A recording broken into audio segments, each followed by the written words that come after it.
Mambo vipi? Habari ya mapambano. Karibu sana katika mwendelezo wa programu yetu ya jinsi ya kutajirika kupitia mradi wa kuku, safari ambayo inaanzia nyumbani. Kupitia mradi wa kuku na bustani, safari ambayo inaanzia nyumbani. Nikaribishe sana sana sana sana sana sana. Tutakuwa na muda mzuri ambao tutajadili kuhusiana na adui namba 4. Kuhusiana na adui namba 4 ambao tunasema ni lishe na chakula. Adui namba 4 ambao tunasema ni lishe na chakula. Leo tuko day 10, siku ya 10 katika mwendelezo au mfululizo wa mafunzo yetu ya jinsi ya kutajirika kupitia mradi wa kuku. Nikukaribisha sana. Tuliangalia kuhusiana na mbegu bora kama adui namba 1, tuliangalia kuhusiana na eneo la kufugia kama adui namba 2, lakini pia tuliangalia kuhusiana na udhibiti wa magonjwa kama adui namba 3. Leo hii tunaangalia adui namba 4, lishe na chakula. Moja kati ya kitu ambacho kinakatisha tamaa watu wengi, watu hawapati faida au watu wanaacha miradi, ni kwenye eneo la lishe na chakula. Nasema hivyo kwa sababu 65% mpaka 75% ya gharama ya uendeshaji wa mradi wa kuku ni lishe na chakula. Usipokuwa na mikakati inayoeleweka, usipokuwa na mikakati thabiti kuhusiana na lishe na chakula, hauna mradi. Na faida kubwa kwenye hizi biashara za uzalishaji ipo kwenye eneo la jinsi utakavyodhibiti changamoto au gharama ya lishe na chakula. Kwa nafikiri ni moja kati ya masomo muhimu sana kwa mtu anayetaka kufanya serious na anataka kuwekeza nguvu yake kwenye swala la lishe na chakula. Sasa kwa muda huu ambao tutakuwa nao, nataka nikupe tu baadhi ya points ambazo zitakusaidia kupata mwanga wa kitu gani ambacho unatakiwa kuelewa kuhusiana na swala zima la lishe na chakula. Nitaanza kukupa story moja. Kulikuwa na kuna bwana mmoja anaitwa Mr. John. Mr. John alikuwa na kuku 300. Lakini kila siku alikuwa anafanikiwa kukusanya mayai, anauza, anaona pesa zinaingia. Lakini mwisho wa mwezi hakuna maendeleo. Kama ambavyo tunajua, kuna heka nyingi unakuwa nazo kwenye mradi, lakini ukija kupiga mahesabu, kukaa chini, sasa mbona kama sioni vitu vinatokea. Lakini baada ya muda akaanza kulalamika, hii biashara haileti pesa, hii biashara mbona hainipatii maendeleo. Siku moja akapata insight, akamwita mtaalamu. Alipomwita mtaalamu Mr. John, mtaalamu hakutaka mambo mengi sana.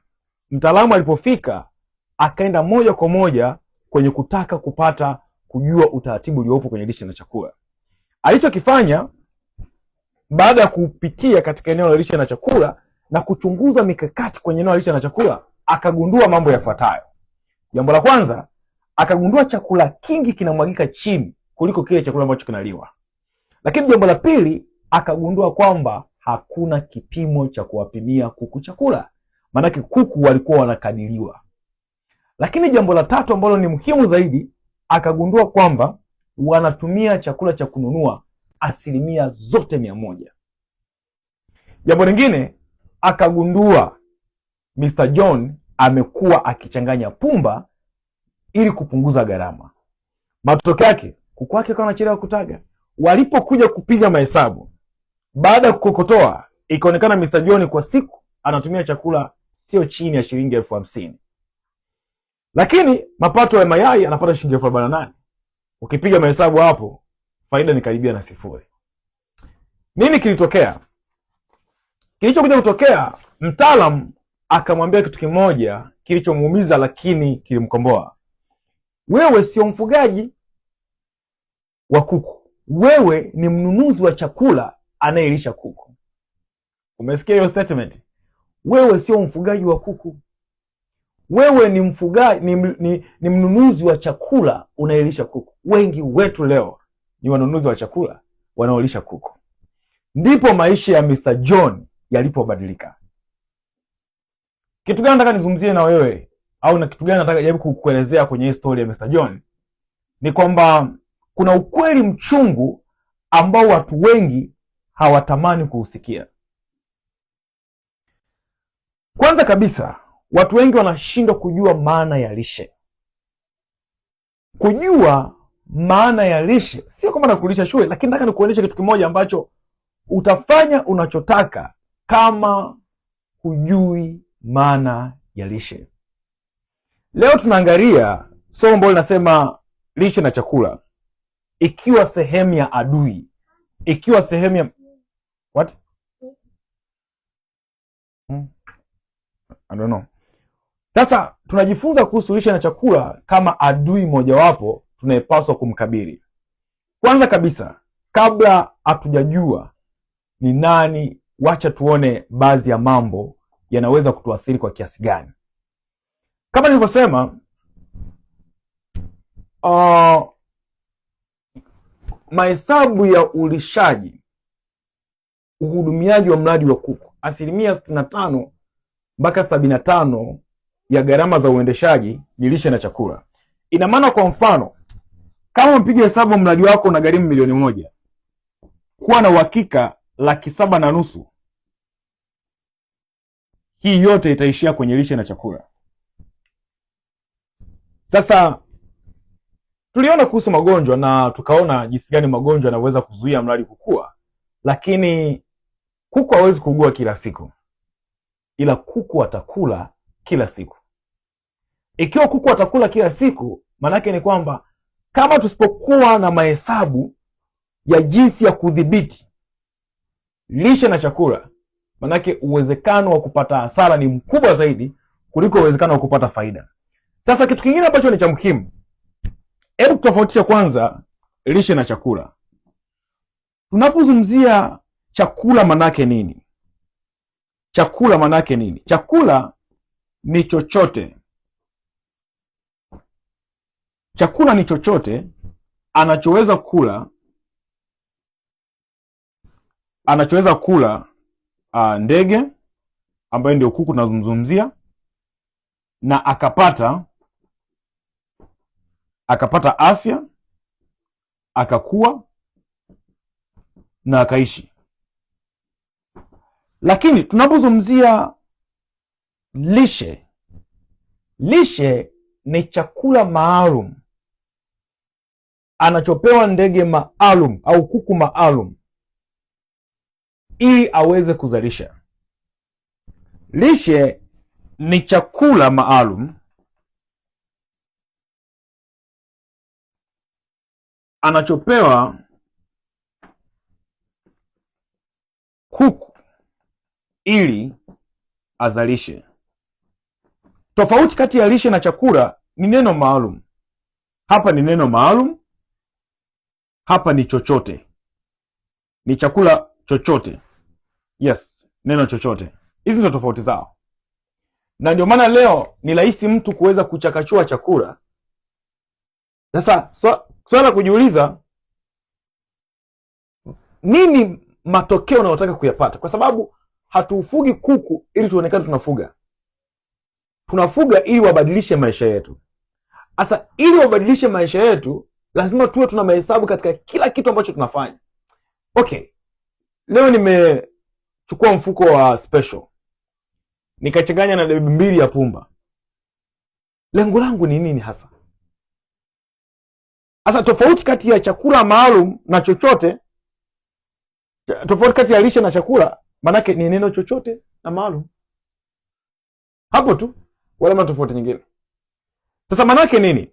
Kama tunafuga kama mradi, lazima tuzingatie kila kitu ambacho kinafanyika kwenye lishe. Lakini kama tunafuga kuku ili mradi, hiyo sio mbaya. Sasa basi, kuku akipata lishe iliyo na ubora, mambo matatu yatatokea. Namba 1, atakuwa kwa wakati. Atakuwa kwa wakati. Namba 2, atataga kwa wakati, tena kwa muda mrefu. Atataga kwa wakati, tena kwa muda mrefu. Kwa mfano, kuku wengi ambao wanalishwa vizuri wanataga kati ya miezi 5 mpaka miezi 6. Wachache sana ambao wanataga na miezi 4.5, lakini wengi miezi 5, miezi 6. Usipowalisha katika ubora unaotakiwa, watataga na miezi 9. Watachelewa kutaga na watawahi kukata kutaga. Kwa lazima uelewe hicho kitu. Lakini kitu kingine, kuku wanaopata lishe vizuri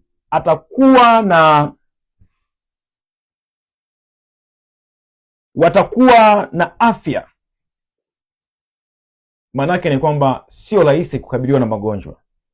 Kwa hiyo hicho ndio kitu cha msingi ambacho kinatakiwa ukielewe. Kitu kingine ambacho ni changamoto kubwa ambayo natamani uweze kuielewa ni kwamba, na tumekuwa tukijiuliza watu wengi, kwa nini bei ya chakula inapanda lakini mayai hayapandi? Kwa nini bei ya chakula inapanda lakini mayai hayapandi? Wangapi mmekuwa mkijiuliza hilo swali? Na naomba pia mshare na mimi kwenye message. Naomba ushare na mimi kwenye message, mfuko wa chakula kwa huko uliko ni kiasi gani? Mfuko wa chakula kwa huko uliko ni kiasi gani? Kama mfugaji, hili ni swali ambalo unatakiwa kujiuliza. Lakini tu sio kujiuliza, lazima upate majibu yenye uhalisia. Kwa sababu majibu mengi ya hili swali yamekaa kimkakati zaidi ya hayana uhalisia kiukweli. Mimi nakumbuka wakati tumeanza project yetu ya kuku mwaka 2016 Arusha, tulikuwa na community of course ya wafugaji wa kuku. Nilijoin kwenye community, tunajua kila mahali unakuta una community ya wafugaji wa kuku na nini. Lakini sasa tukajoin, tukawa tunaendelea kushare. Lakini sehemu iliyokuwa ngumu ilikuwa ni issue ya soko. Kwamba kwa nini gharama za chakula zinapanda lakini soko linabaki pale pale? Hatukuweza kuja kupata ufumbuzi kama community. Hatujawahi kupata ufumbuzi kama community. Sasa swali hili nalileta kwako leo. Wewe unafikiri kwa nini? Kwa sababu miaka yote wakati tunakuwa, na subiri uniambie mfuko wa chakula kwenu ni kiasi gani? Wakati miaka tunakuwa, tunakuta tu tunasikia kwamba yeye inauzwa 350, 400 hadi 500. Lakini sasa gharama ya chakula imeongezeka zaidi ya mara 2, kwa sababu nakumbuka mwaka 2015, 14 kilo ya chakula ilikuwa 600 mpaka 500. Leo chakula kinashuti mpaka 2000 kwa kilo moja. Yaani imeongezeka mara 4. Lakini mayai bado bei ni ile ile, 350, 400. 500 ukienda kununua kwa Mangi au kwa Mchaga. Sasa kwa nini gharama za chakula zinapanda lakini hakuna uongezekaji wa bidhaa? Okay, sawa. Sitaki mimi kuchelewa pia, sitakuwa na muda mrefu. Acha sijapata ushirikiano mjaniambia. Lakini wacha nikuoneshe kitu kimoja hapa kinaweza kukusaidia. Okay. Iko hivi, siku zote inabidi uelewe kitu kimoja. Business, hususan biashara ya uzalishaji, ni biashara huru. Na wanaowini ni watu wa aina mbili. Wanaowini ni watu wenye nguvu ya pesa au wenye nguvu ya ufahamu. Naomba nirudie. Biashara ya uzalishaji siku zote wanaowini ni watu wenye nguvu. Aidha inaweza kuwa nguvu ya pesa au nguvu ya ufahamu. Hao ndio wanaoshinda. Wanashinda kwa sababu gani? Ukiwa na nguvu ya ufahamu, una uwezo wa kupunguza baadhi ya gharama ambazo watu wengine wanatumia pesa. Ukiwa na nguvu ya pesa, unaweza kutumia pesa yako kuweza kujifunza, kujenga uwezo wa kuboresha mradi wako. Sasa mara nyingi sana kwenye biashara kama hizi za uzalishaji, wanaoshinda ni aidha mwenye nguvu ya pesa au mwenye nguvu ya ufahamu. Wewe upo wapi katika haya makundi mawili? Na kitu kingine ambacho nataka niweze kukusaidia ni kwamba ukweli usiochujwa, tunasema soko linaongozwa na mnunuzi, sio mfugaji. Tayari ikiwa kuna watu wachache wana nguvu ya pesa, hasa hii ni mindset ya marketing. nataka uielewe. Ikiwa tayari kuna watu wachache wana nguvu ya pesa, wale watu hawawezi control soko. Niweke hivi niweze kunielewa vizuri. Okay, kwenye biashara ya kuku, mwenye nguvu sio mfugaji. Mwenye nguvu ni mnunuzi, kwa sababu mnunuzi anapata njia mbadala nyingi konade, mnunuzi anapata njia mbadala nyingi za kupata ile bidhaa, wakati huyu mfugaji hana nguvu kubwa ya kumwamulia mnunuzi. Manake nini? Gharama zako zinaongozwa na dunia, mafuta, hali ya hewa, uzalishaji na uwezo wako wa ufahamu. Lakini sokoni, anaye control soko sio wewe unayezalisha, ni yule ambaye ananunua. Sasa kama tayari leo tunategemea mafuta yakipanda bei yanaweza kuaffect, yanaweza kuathiri gharama za uzalishaji wako, kuna mwenzako mwingine ambaye ana nguvu ya ufahamu, anaweza akajua alternatives, akajua njia mbadala za kupata chakula chenye ubora kwa gharama nafuu kwa kutumia ufahamu wake, labda kwa kupunguza, kwa kutengeneza mwenyewe, atakushinda hata kama kuna gharama za mafuta zimeongezeka. Hiyo ndio tofauti, na hiyo ndio jinsi ambavyo inatokea. Na kubwa zaidi, wanaoshikilia soko siku zote huwa hawategemei chakula cha kununua dukani. Hiyo nafikiri ndio point ambayo unaweza kuielewa kwa urahisi zaidi. Na mtu anayefuga kuku kuanzia 300 hawezi kumudu mradi kwa kutegemea kuendelea kununua. Okay, naweza kupa mfano hapa. Waje tupige mahesabu. Kama chakula mfuko ni shilingi 60,000. Of course kuna kati ya shilingi 55,000 mpaka 80,000. Inategemea na kampuni, lakini pia inategemea na aina ya chakula. Nimesema mniambie, hamjaniambia. Lakini wacha tuchukue mfano kwamba kilo 50 ni shilingi 60,000. Ni shilingi 60,000. Sasa tunapozungumzia kuku 300 kwa siku wanakula kilo 42. Kuku 300 kwa siku wanakula kilo 42. Manake nini? Manake ni kwamba wastani kwa gramu moja ni shilingi 1400. Kwa gramu moja ni kama shilingi 140. Tunasema wastani kwa gramu kwa siku wanakula kama gramu 140 kuku mmoja. Sasa wakitaga vizuri wanaweza kupatia tray, tunasema kwa kuku 100 wanaweza kupatia tray 2. Ina maana kwa 300 mara 3 manake ni kama tray 6. Kama wanataga vizuri. Sasa manake nini kwa lugha nyepesi? Wakitaga tray 6 kwa kuku 300 kwa siku wamekula kilo 42. Kwa siku wamekula kilo 42. Sasa hizi kilo 42 ukipiga hesabu kwa average ya 1100 ya 60,000, manake ni wastani shilingi 1200 kwa kilo. Haya, sasa kama ni 1200 manake wanakuwa wamekula kama shilingi ngapi? Wamekuwa nakula kama shilingi 50,400 kwa siku. 50,400. Sasa 50,400 wamekuingizia tray 6. Wastani wa tray moja unaweza kauza kati ya shilingi 8,000 mpaka shilingi 9,000. Shilingi 8,000 mpaka shilingi 9,000. Ukichukua 8,000 mara 6 maana unazungumzia 48,000. Ukichukulia 9,000 mara 6 maana unazungumzia 54,000. Sasa angalia, umepata shilingi 54,000, wametumia shilingi 50,400.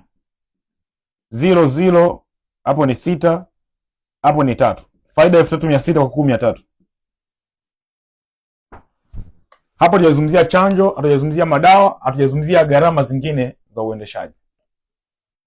Unagundua kabisa kwamba hiyo pesa haiwezi kumfanya mtu akavumilia na akaendelea kununua chakula cha dukani. Na hapo nimetumia mfano wa shilingi 60,000.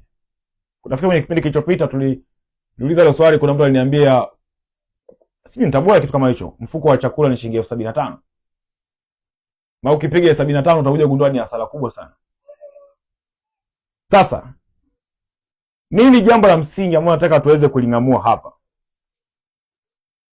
Kuna kitu nimewahi kukuambia kwamba moja kati ya biashara ambayo inaweza kumfanya mtu kuwa tajiri ni biashara ya uzalishaji. Sababu ni nini? Sababu ni kwamba biashara ya uzalishaji una uwezo wa kupanga faida, lakini huwezi kupanga bei. Yai litabakia ni shilingi 500, litabakia ni shilingi 400, lakini ndani ya shilingi 400 wewe unapata faida kiasi gani? Ndani ya ile shilingi 400 wewe unapata faida kiasi gani?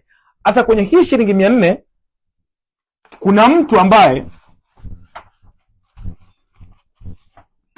kwenye hii shilingi 400 kuna mtu anapata faida shilingi 300, kuna mwingine shilingi 100, kuna mwingine shilingi 50, kuna mwingine shilingi 20. Kwa bei ile ile ambayo tunakwenda kuuza sokoni. Sasa hapo ndio tofauti tunapoanzia. Kwa nini kuna mtu anapata faida kubwa zaidi? Ule uwezo wa kujiongeza zaidi, kupunguza gharama za chakula, kudhibiti magonjwa, kutafuta elimu ndio unakusaidia. Ndio maana kuna kitu kinashangaza.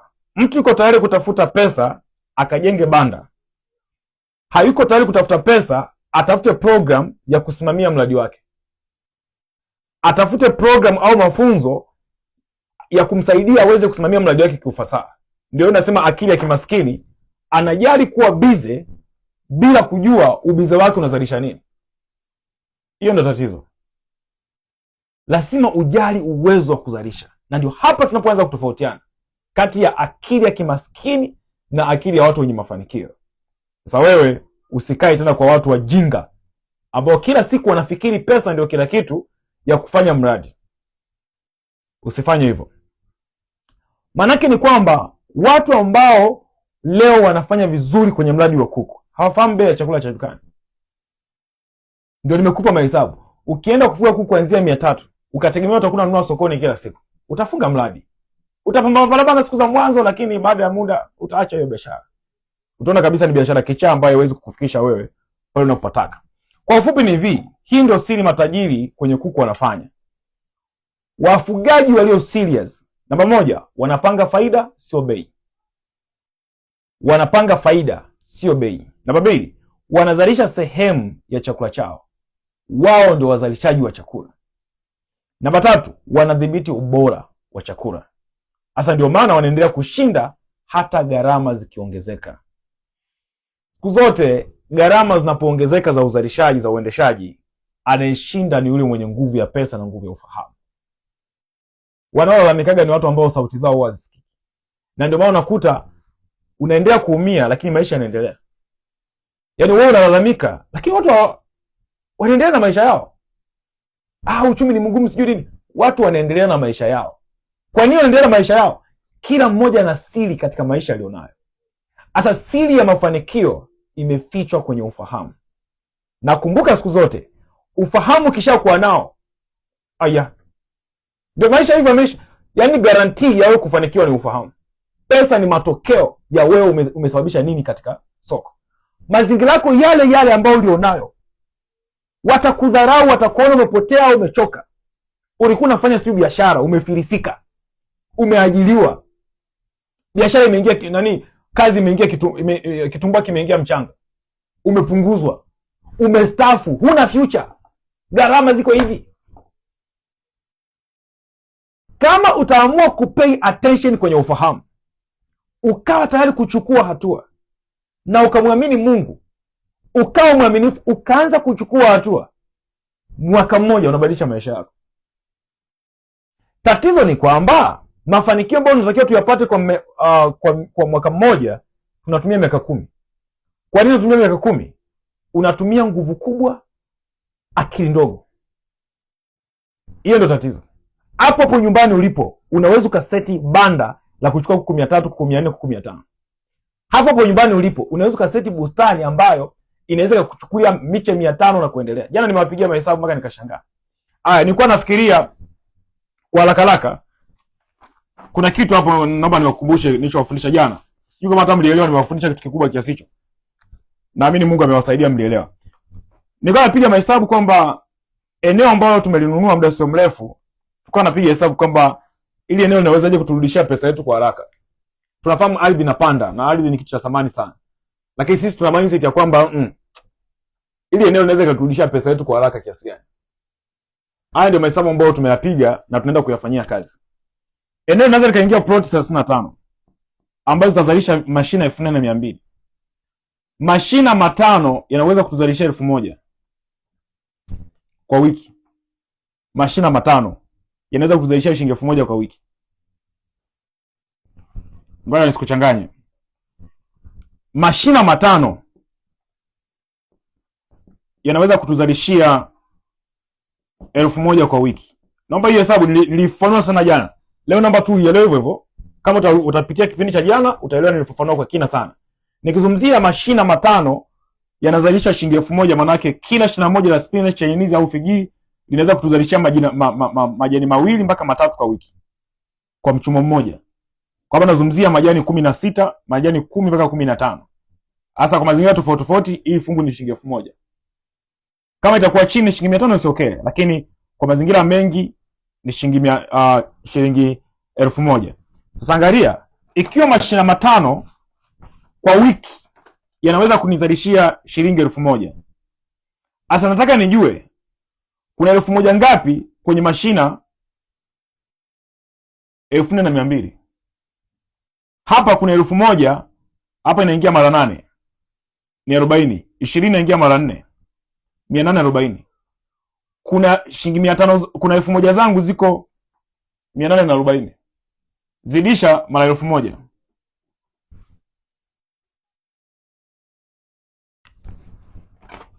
Ngoja kwanza hapo nisikuchanganye. Kuna kitu hapo kijakaa sawa. Turudie tena swali hesabu yetu. Kama mashina matano yanaweza katuzalishia shilingi 1000. Mashina matano yanaweza katuzalishia shilingi 1000.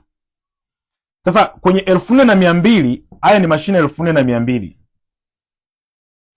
Sasa kwenye mashina 4200 kuna mafungu matano yako 840.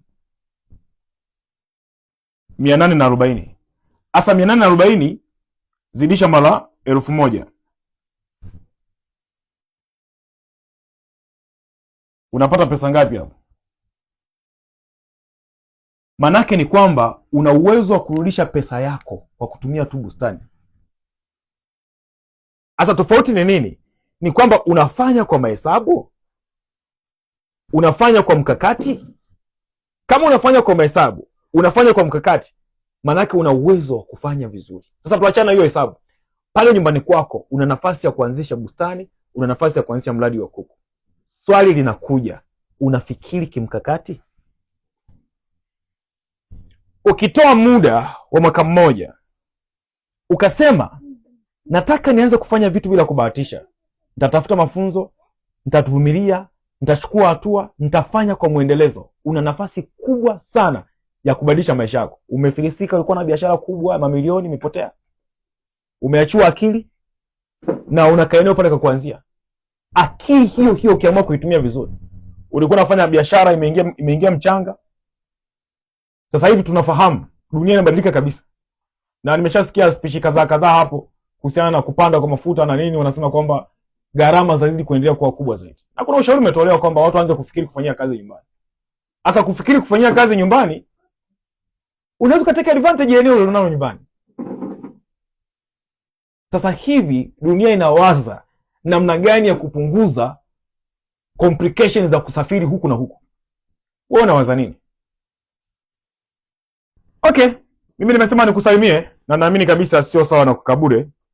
Kwa haraka tuangalie kitu kimoja hapa. Makosa 9 ambayo yanaweza kuwa yanapelekea watu wengi kupoteza faida kimya kwenye lishe na chakula. Namba 1, kuchanganya chakula bila uelewa. Wanabahatisha formula. Hakikisha kama unataka kupunguza gharama za chakula una formula ya uhakika. Namba 2, kupunguza gharama kwa kuharibu lishe. Hapo naita kuchakachua. Kuchakachua maana yake nini? Kuchakachua maana yake ni ile unasikia mtu anakuambia ukipata mfuko special changanya na 2 ya pumba. Namba 3, kuto kupima chakula. Kuku wanakula kwa vipimo vya uzito. Kuku hawali kwa vipimo vya ujazo. lazima uwe na mzani, uwe na kipimo cha kupimia chakula. Namba 4, kuto kujua tofauti ya lishe na chakula. Nimeshaelezea pale kwamba wengi wanalisha kuku chakula pumba, vipolo, mapilau hivyo, na mwisho wa siku anakuta amekana kuku muda mrefu, kuku hawezi kuzalisha.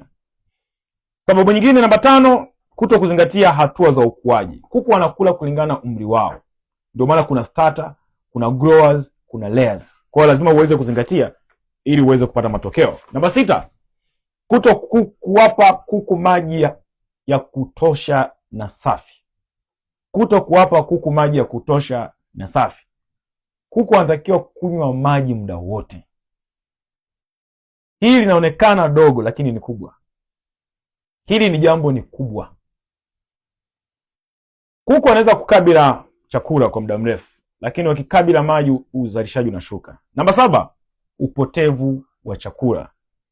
Chakula kinapotea kwenye vyombo vyao, lazima uone jinsi ya kudhibiti vyombo vyao. Namba 8, kuto kuongeza vyakula vya ziada. Kwa mfano, mahusiano kati ya bustani na kuku ni kwenye mboga. Zile mboga zinasaidia kuku kuweza kuwa na vitamini, kuweza kuwa na kinga imara, lakini pia kupata bidhaa yenye ubora. Sasa kama unawalisha kuku wako bila kuongeza virutubisho vya ziada, kuna nafasi kubwa sana ya kufeli katika mradi. Namba 9, kuto kuwapa kwa mwendelezo mzuri. Kuto kuwapa chakula lishe kwa ujumla, kuto kuwa na mwendelezo mzuri katika ulishaji. Leo umelisha saa 3, kesho saa 4, kuku anapata stress na uzalishaji unashuka, na mwisho wa siku maisha yanakuwa magumu. Sasa ni vipi ambapo bustani inaweza kuwa suluhisho la adui wa lishe na chakula? Namba 1, bustani inapunguza gharama za chakula. Kivipi? Majani ya mchicha ya sukuma wiki unawapatia kuku kama virutubisho, lakini mabaki ya mboga yanakuwa kama chakula cha ziada. Mbolea ambayo inapatikana kwenye kuku unairudisha kwenye bustani. Huo mzunguko unapunguza gharama za chakula. Namba 2, bustani inaongeza ubora wa lishe. Kumbuka, kwa mfano leo mayai mtaani yanauzwa shilingi 8,000, shilingi 9,000 kwenye maduka, shilingi 8,000, shilingi 9,000. Haya ni mayai ya chakula. Ukiwapatia tu kuku wako majani ambayo yanatoka kwenye bustani, yai na shuti kutoka 8,000 mpaka 12,000 hadi 15,000 tray. Tofauti imeongezwa na majani ambayo sio gharama. Haya majani yametoka kwenye mbolea ambayo imetoka kwenye kuku. Yaani kuku wenyewe kupitia bustani wamekuongezea bei ya shilingi 400 mpaka shilingi 700 kama ongezeko.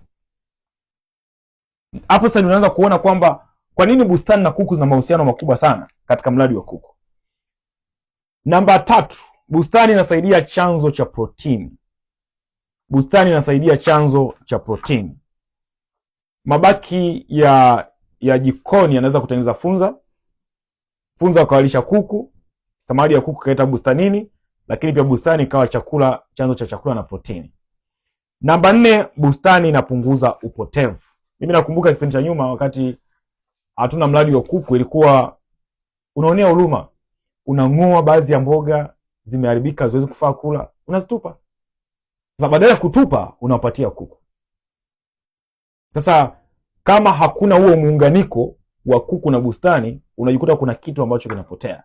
Wakati tunatakiwa tuhakikisha kwamba mahusiano ya bustani na kuku yanaendelea kuwepo ili kuto kupoteza chochote.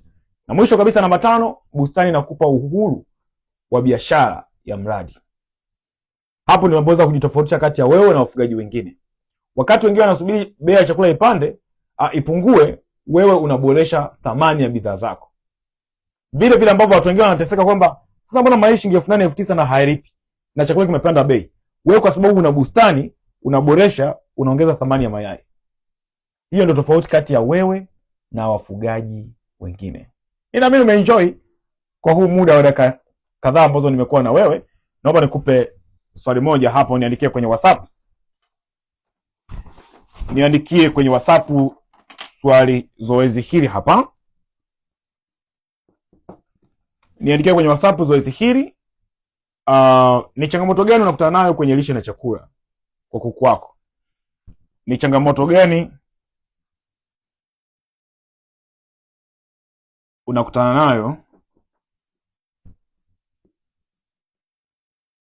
kwenye lishe na chakula kwa kuku wako.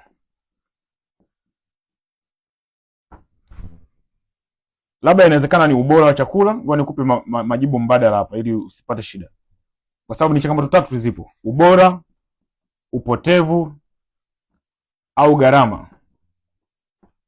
Nitumie kwenye WhatsApp 0761 825 808. Nitumie, naweza kukushauri jambo la kitu gani ambacho unaweza kufanya kulingana na changamoto ulio nayo. Na mimi nimeenjoy. Hongera sana kwa kuwa kwenye kipindi hiki, na utapata hatua zaidi ikiwa utaenda kufanyia kazi ya maelekezo ambayo nimekupatia. Nakukumbusha tu ni kwamba tuna special offer ya program zetu. Kama wewe ni mwanafunzi wetu ambao umekuwa ukitufuatilia, unatamani kuweza kupiga hatua zaidi, tuna program ya support ya mwaka mzima. Andika neno program, tutakupatia utaratibu kwenye nambari ya 0761 825 808. Pitia hiyo program, lakini kama utakuwa interested, tuna program ya awali ambayo nakupa support ya mwezi mzima na kupata mafunzo ya awali pamoja na ushauri. Gharama yake ni 133,000. Tulitoa offer kwa kipindi hiki cha hii program, unalipia shilingi 50,000. Sasa cha kufanya, hakisha una request kwenye nambari hii kama unataka kuanza na hii program ya awali au unataka kupata utaratibu wa program zetu kwa ujumla. Tuma ujumbe wenye neno program kwenye nambari ya WhatsApp ambayo nimekuandikia hapo kwenye screen, au 0761 825 808. Mimi nikutakia heri, mwalike na mtu mwingine aende kutufuatia Instagram, lakini pia kupitia channel yetu ya YouTube Profitable Farm TZ. Nikutakia heri, naamini wewe ni tajiri ujaye katika mradi wa kuku. Enjoy.